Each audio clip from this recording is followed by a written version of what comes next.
A strict action will be taken by the law if the model code of conduct for election is broken. And in regard to this, a miking was held on Monday evening under the initiatives of Sadar SDM. Dates for election was announced on the last Saturday. The Lok Sabha election will be held in 2 phases in Tripura. After the date of Lok Sabha election was declared, model code of conduct for election was introduced all over the country as well as states. A strict action will be taken by the law if the model code of conduct for election is broken. And in regard to this, a miking was held on Monday evening under the initiatives of Sadar SDM.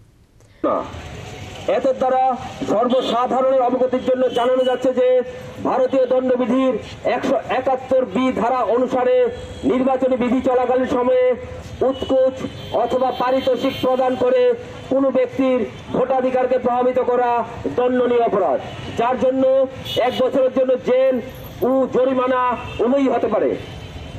ভারতীয় দণ্ডবিধির 171 C ধারা অনুসারে কোনো প্রতিদ্বন্দ্বী প্রার্থী অথবা ব্যক্তির প্রতি ভীতি প্রদর্শন কিংবা কোনোভাবে আঘাত প্রদান করা একটি শাস্তিযোগ্য অপরাধ, যার পরিণতিতে 1 বছরের জেল জরিমানা উভয়ই হতে পারে।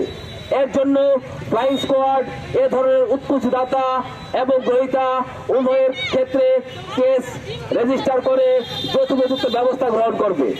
সকল নাগরিকদের উৎকোচ গ্রহণ থেকে বিরত থাকার জন্য এবং এ ধরনের তথ্য জানা থাকলে কিংবা ভোটারদের প্রতি হুমকি ঘটনা ইত্যাদি জানা থাকলে 7628906058 নম্বরে জানানোর জন্য অনুরোধ করা হচ্ছে।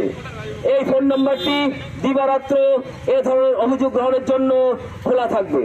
ধন্যবাদ জানাতে সদর মহকুমা শাসক, আগরতলা, পশ্চিম Tripura. Bureau Report, Chini Khorang.